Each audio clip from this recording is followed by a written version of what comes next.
Here's the view from my roof.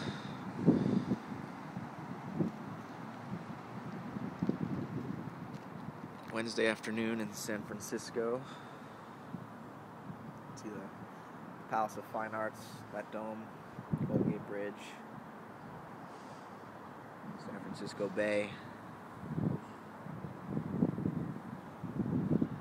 You know, this is not exactly a natural scene. It's a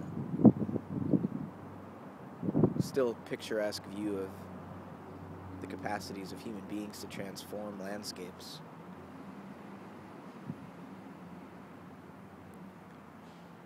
To make them artificial. But in its own way, the artificial is the natural coming to dominate itself, coming to master itself.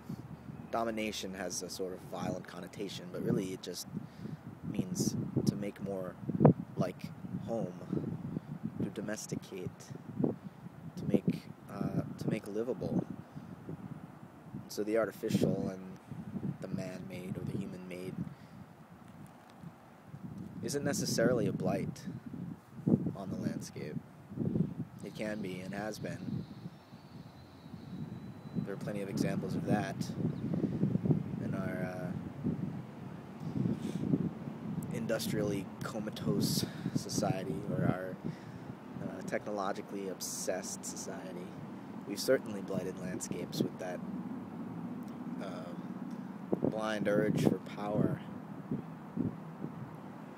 But when we wed our technology with our moral and aesthetic senses, then we've got something different. And I would almost say that it's our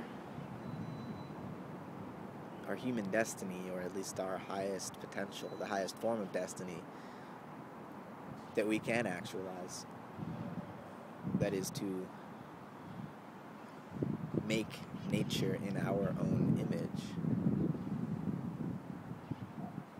It's really inescapable. I mean, that's the basic motivation behind everything that we do. And it's a finite reflection of that infinite act of creation. The divine creates the human in his or her or its own image. And whether or not, that idea, so-called, of a divine creator is just a function of my human imagination or not, it remains true that the world can only be known by the human through an act of imagination.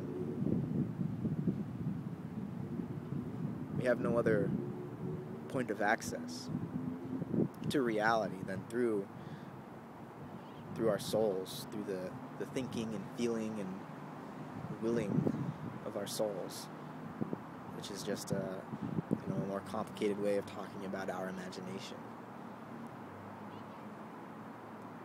Because at its root, that's what the soul does.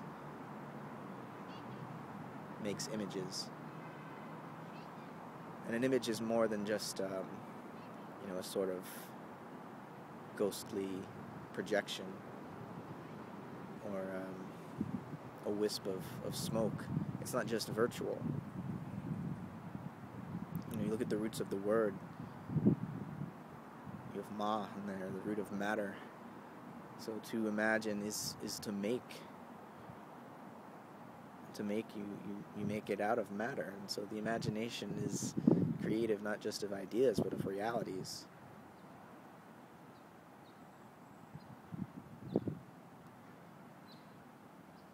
And the subtext to all of what I'm saying is a sort of criticism of scientific materialism, where we imagine that the world is made of matter, and that matter exists independently of our imagination or our perceptual faculties.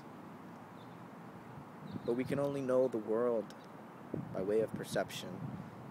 So rather than think that there are some unperceivable objects out there that are determining our perception, as scientific materialism does, when it says that the mind is reducible to the brain, we have to see that perception is of the nature of the world itself. That the universe is not just matter, it is consciousness. and that in fact consciousness shapes matter through the power of imagination, rather than the other way around, as a scientific materialist paradigm would have us believe.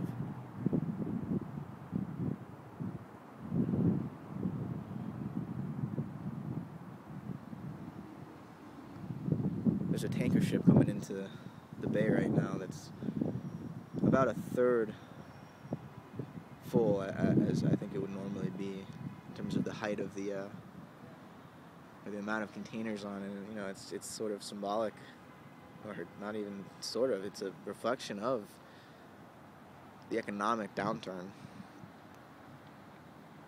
that we're currently witnessing and experiencing and living through. An old world is dying, but in its place, we can give birth to something new.